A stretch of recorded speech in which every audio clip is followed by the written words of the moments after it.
In the Tao it says that a victory in war is to be celebrated by mourning, because it still gives evidence that we have not found our divine nature.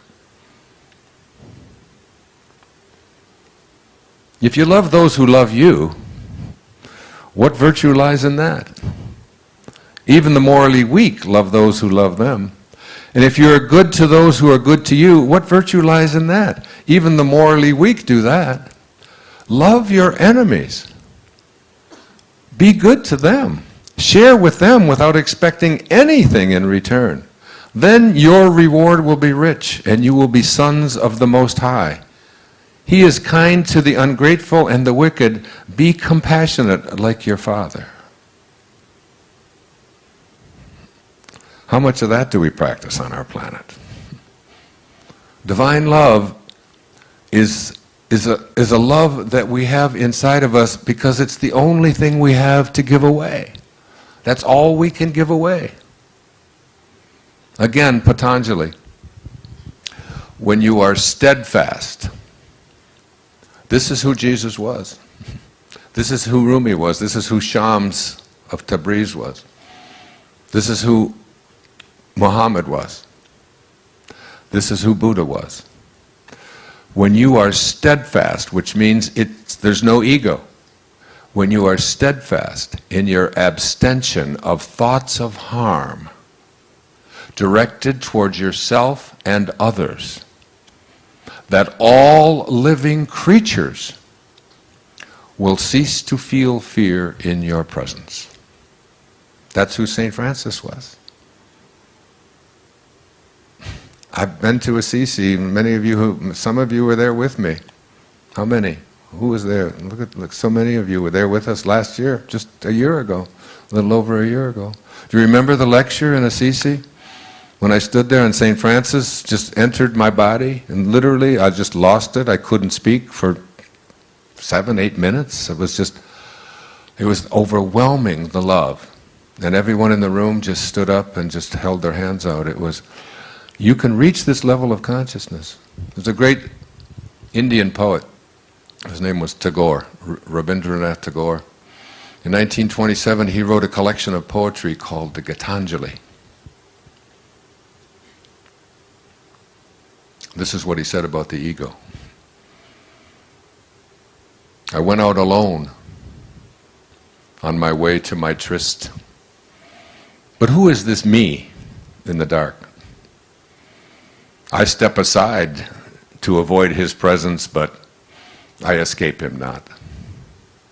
He makes the dust rise from the earth with his swagger. He adds his loud voice to every word I utter. He is my own little self, my Lord. He knows no shame. But I am ashamed to come to thy door in his company. That's the ego. That's the part of us that we have to transcend. That's where we have to go within and recognize who we truly are. And who we are is divine love. When Jesus was asked, who is God?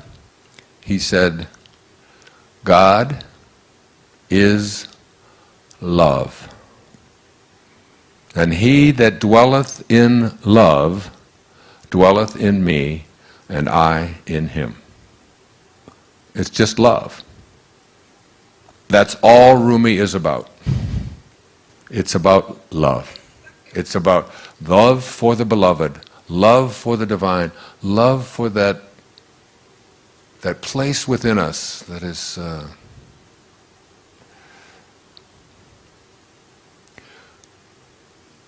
is our excitement. It is our God. It's what God is. Whatever excites you is the part of you that is saying, this is my Dharma, this is what I'm here for. And you know what it's always about? It's always about serving. The miser who loves his gold gets no love from the gold. There's no love in gold. The reason the miser is so exquisitely happy with his gold is because of the outpouring of love that he has for it. That's what he feels. When you feel so good about your Mercedes, or you feel so good about this ship, or you feel so good about your great paintings, as I read to you at the beginning of today, the Chinese versus the Byzantines. When you feel so great about these great accomplishments and all that you have, and all that you own, and all that you've defeated, and all the wins that you've had, it's nothing to do with any of that stuff external to you. It's the outpouring of love that you are giving to it.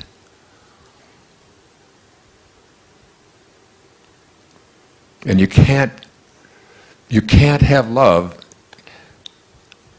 in your life, and you can't give it away unless that's what you have inside.